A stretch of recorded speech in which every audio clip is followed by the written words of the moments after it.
Seja bem-vindo a mais um Ensino Fiel. Os devocionais matinais em nossas conferências são momentos muito marcantes para os nossos conferencistas. Daniel Gardner é um colaborador muito querido do Ministério Fiel e tem ministrado os devocionais nas conferências de jovens já fazem muitos anos. Esta mensagem que compartilhamos hoje foi marcante para muitos jovens. Foi uma breve, porém profunda meditação em Mateus 28, de 1 a 9, sobre a importância de buscarmos e encontrarmos Jesus em nossa caminhada cristã. Pedimos que avalie ou curta este episódio na plataforma onde estiver nos acompanhando. Isso nos ajuda a aprimorar os conteúdos e a alcançar mais pessoas.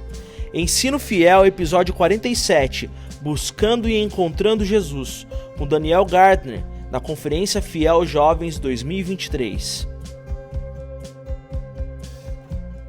Eu convido-os a abrirem as suas Bíblias em Mateus capítulo 28 e a nossa meditação vai ser no versículo 1 ao 9. Mateus capítulo 28, versículo 1 ao 9. Vou fazer a leitura e depois faremos uma palavra de oração. No findar do sábado, ao entrar o primeiro dia da semana, Maria Madalena e a outra Maria foram ver o sepulcro. E eis que houve um grande terremoto, porque um anjo do Senhor desceu do céu, chegou-se, removeu a pedra e assentou-se sobre ela. O seu aspecto era como um relâmpago, e a sua veste alva como a neve. E os guardas tremeram espavoridos e ficaram como se estivessem mortos. Mas o anjo, dirigindo-se às mulheres, disse: não temais, porque sei que buscais Jesus, que foi crucificado.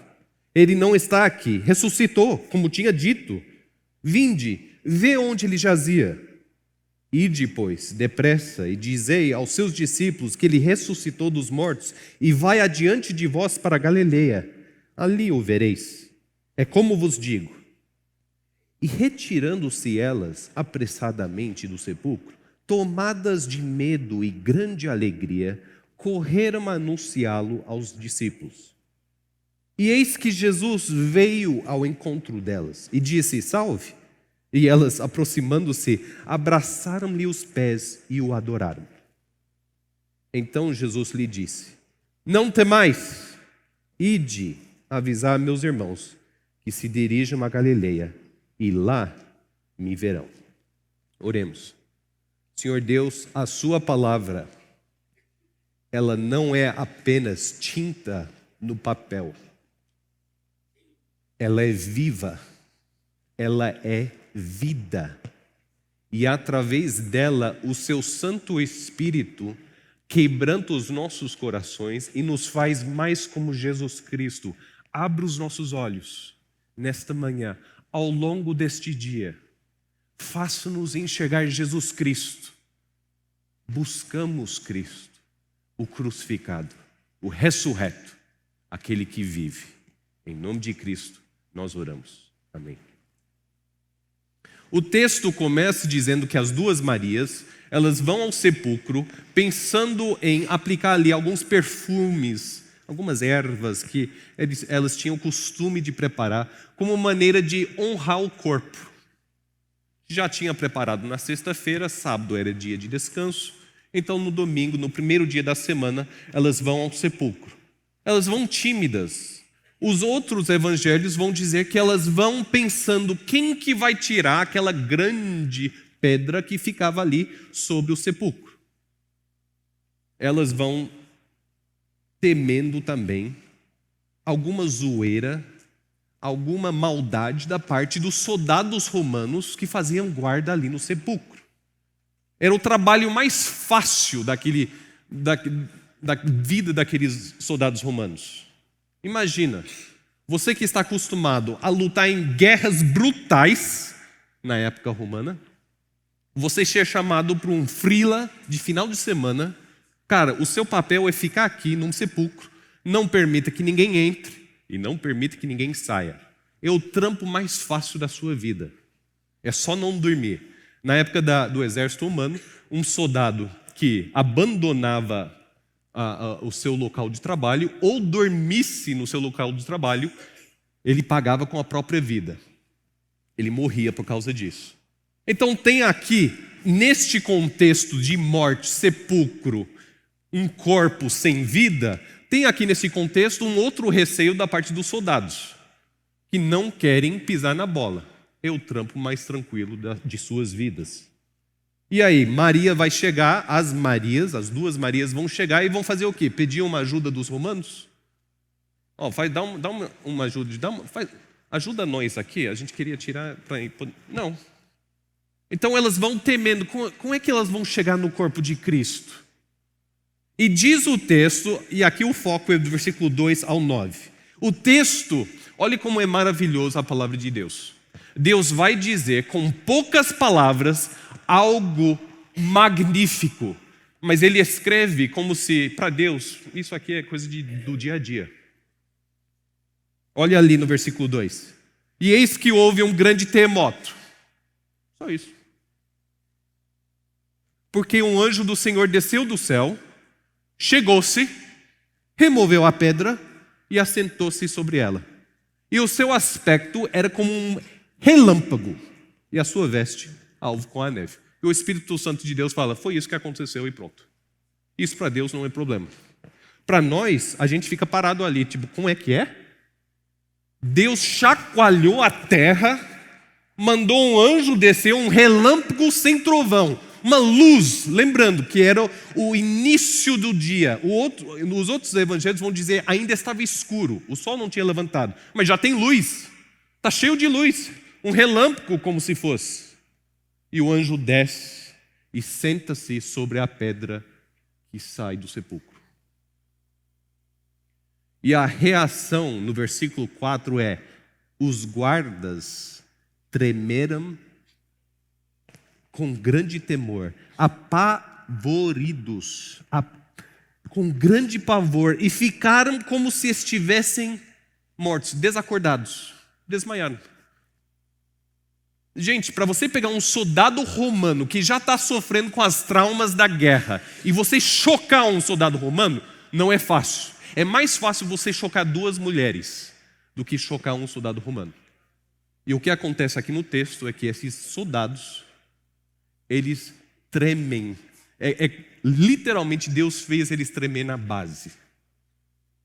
Deus manda um terremoto, como ele faz várias vezes. Atos 12, o apóstolo Pedro está na prisão, Deus manda um terremoto. E está escrito lá, Deus mandou um terremoto e um anjo. De repente Pedro, que o pessoal achava, ele nunca vai sair dali, sai andando. Atos 16, Paulo, na cadeia, no prisão, cantando louvores ao Senhor. Deus manda um terremoto. E justamente o guarda que tinha que guardar os prisioneiros é o guarda que quer tirar a vida dele. E aí Paulo vai falar do evangelho. Quando Deus manda um terremoto, nós podemos falar assim, o pequeno grande terremoto de Deus. O pequeno terremoto do ponto de vista dele.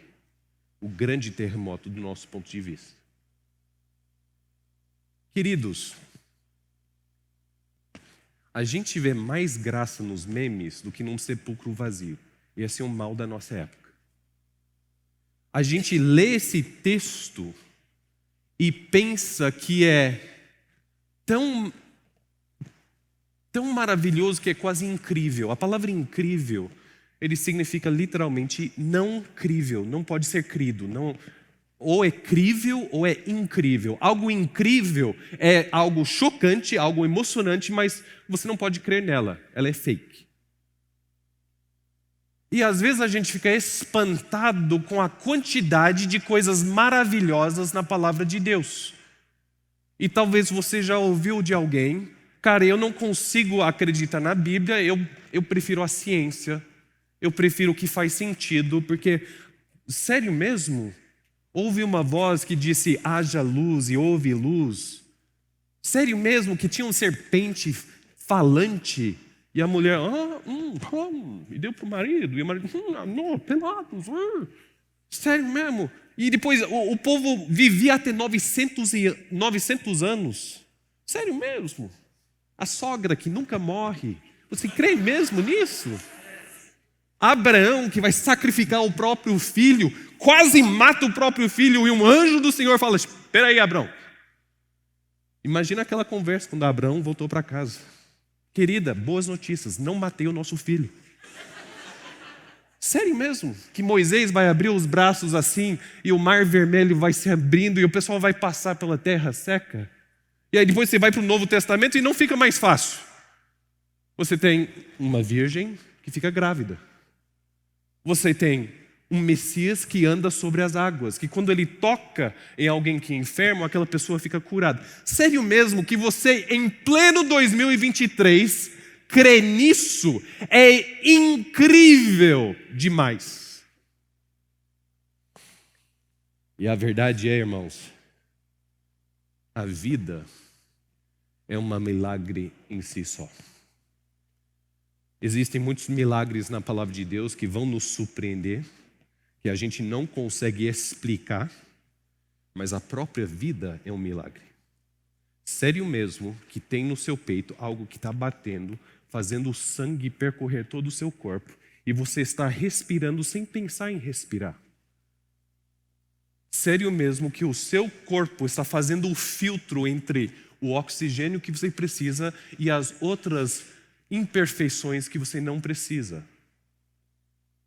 Sério mesmo que quando você bate o dedinho no seu pé, na quina do seu móvel, aqui em cima tem um sinal que avisa todo o seu corpo, e o seu joelho automaticamente puxa para cima. E você reage sem ter que pensar aquela dor. Sério mesmo que você pode pular embaixo da água e ressegurar a sua respiração, sendo que você ficou 9 meses no ventre da sua mãe, respirando não ar, mas líquido lá dentro? Sério mesmo que você crê nisso? A morte, eu sei o que ela é. Ela é a falta de vida. Mas o que é a vida? É um milagre inexplicável. É um milagre quase que incrível. Nós somos rodeados por milagres.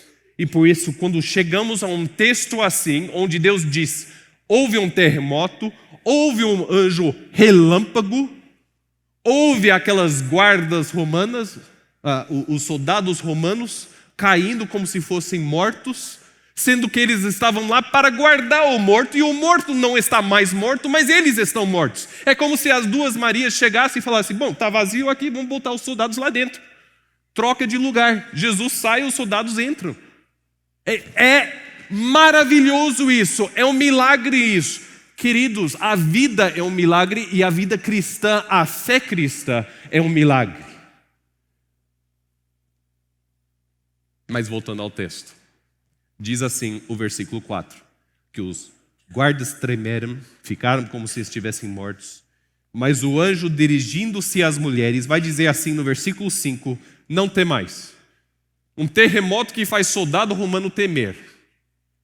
Mas aí o anjo vai dizer às mulheres: não temais. Olha que linda essa frase. Não temais, porque sei que buscais Jesus, que foi crucificado. Sei que buscais Jesus, que foi crucificado. Você busca Jesus, que foi crucificado. Você está procurando no lugar errado, mas a sua procura, ela é boa. Num grupo deste tamanho, deixe-me fazer uma aplicação direta. Num grupo deste tamanho, sempre tem um jovem que está buscando Jesus, o crucificado, e não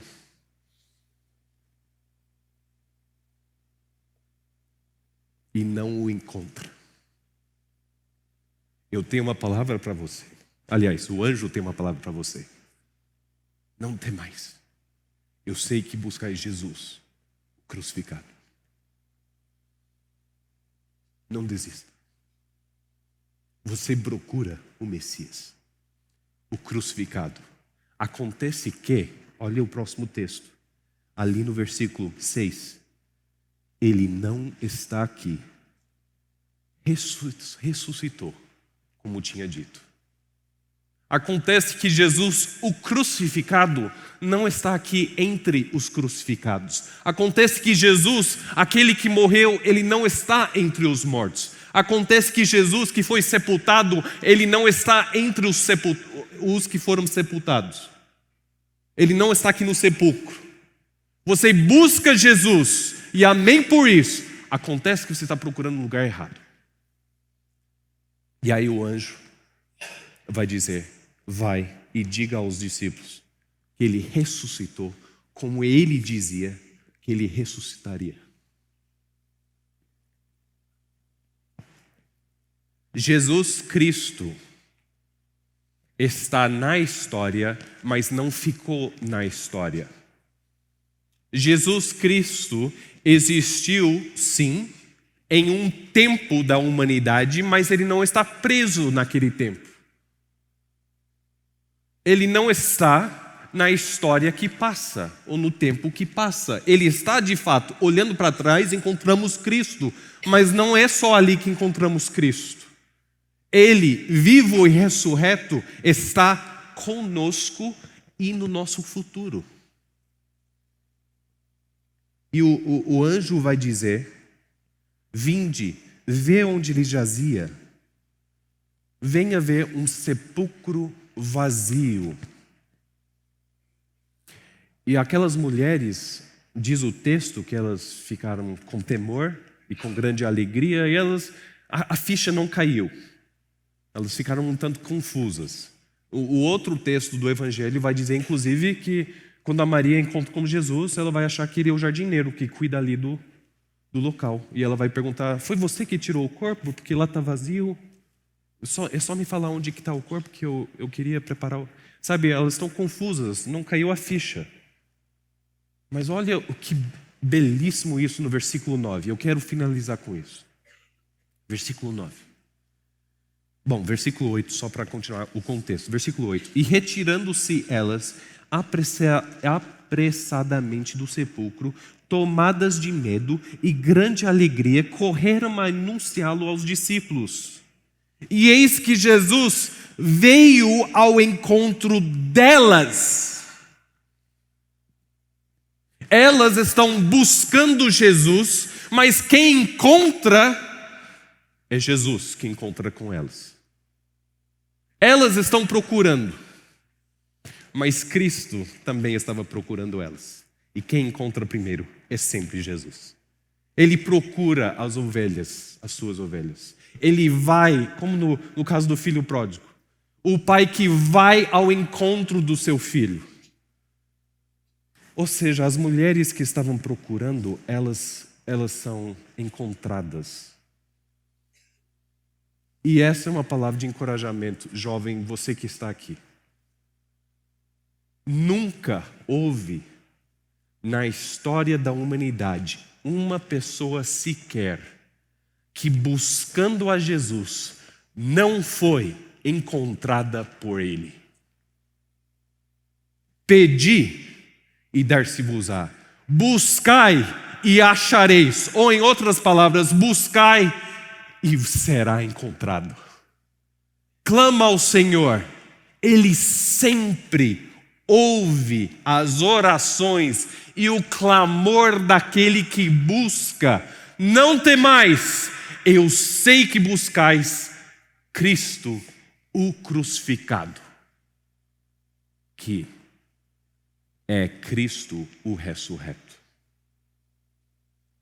Nunca antes na nossa história houve uma época em tantos jovens tiram as suas próprias vidas. Isso aqui é um tema pesado. Vocês devem saber que hoje em dia a alma fica tão angustiada, o coração tão pesado, o conflito interno tão solitário, que às vezes o jovem tira a sua própria vida. E o anjo está dizendo para Maria: a solução dessa sua busca, a saída não é a morte. Existe como sair da morte. Cristo sai da morte para dar vida. E se você está aqui nesta manhã, nesta conferência, e você está angustiada, não temais, porque sei que buscais Jesus, o crucificado. E Ele vem ao teu encontro. Ele te achará. Não temais. É tão lindo quando o anjo diz, não temais, e ali tem um ponto final. O anjo não branda, ele não clama, não temais. Não temais, ponto final. Mas aí quando Jesus encontra com as mulheres, diz ali, versículo 9, e eis que Jesus veio ao encontro delas e disse, salve! E aí ele abriu os olhos dela. E elas, aproximando-se, abraçaram-lhe os pés e o adoraram. Então Jesus lhe disse, não temais, ponto de exclamação. Ele está repetindo o que o anjo disse, mas agora com a autoridade daquele que vive hoje e eternamente. Cristão, não temais, porque o sepulcro está vazio. O sepulcro, aquela pedra gigantesca que Deus fez simplesmente rolar do sepulcro, aquela pedra não foi o suficiente para segurar Jesus e nem é suficiente para segurar a sua alma. Então, é belíssimo isso, curioso, quando o anjo diz assim, vinde, vê o lugar que está vazio. Por que isso? Por que tem que ver? Por que tem que constar? Um dos motivos é porque o ser humano é assim, ele tem que tocar, ele tem que ter algo tangível para cair a ficha, né? E mesmo assim não caiu. Mas um outro motivo é que o anjo quer que elas entendem que assim como o sepulcro é vazio para Cristo, é vazio também para elas. Elas não vão ficar no sepulcro. A sua alma jovem, preciosa, que Deus colocou em você, que é um milagre da criação. A gente faz um raio-x, só vê o osso, mas tem alma ali. E a alma é algo eterno, ou vai viver, passar a eternidade na presença de Deus, ou distante de Deus. Você tem uma alma. E quem crê em Cristo, a morte não vence. O sepulcro não segura. Cristo tem a palavra final. Portanto, Ele diz, não temais, ide avisar meus irmãos que se dirijam a Galileia e lá me verão. É sempre isso. Ressurreição leva a missão. Assim quando Jesus diz, no mundo tereis aflições, mas tem de bom ânimo, não temais. Eu venci o mundo. Todo o poder me dado. Todo o poder me dado. Portanto, ide por todo o mundo. Pregai o Evangelho. Não podemos fazer missão, não podemos ser missionários sem entender as implicações da ressurreição. Mas isso é tema para outro momento. Você que está aqui nesta manhã, não temais. Jesus Cristo é Deus Todo-Poderoso. E Ele diz, com um ponto de exclamação, o medo acabou, a morte perdeu, você vive por mim e em mim, e ninguém pode tirar da minha mão. Nós vamos encerrar com oração. Eu queria pedir, geralmente quando a gente tem mais tempo, a gente faz grupos de 4, 5 pessoas para ali compartilhar momentos de oração. Mas vamos fazer o seguinte, você com a pessoa ao seu lado, ou as duas pessoas ao seu lado, você ora por ela e ela ora por você. Orações sucintas, nós temos 5 minutos. Orações sucintas, você ora que os olhos dela sejam abertos e ela vai orar isso por você também. E assim encerramos esse momento. Se você precisa de mais tempo, nós temos 15 minutos de intervalo antes do próximo evento, antes do início da primeira palestra. Se você precisa que alguém ore por você, me procura. Eu procuro qualquer pessoa da equipe fiel, que vai ser a nossa alegria orar com você. não temais. Jesus Cristo vive hoje e eternamente. E por isso, nós viveremos eternamente na presença dele. Obrigado por ter nos acompanhado em mais um episódio do Ensino Fiel. Não se esqueça de avaliar ou curtir este episódio e de compartilhar também com outros irmãos. Até a próxima, que Deus te abençoe!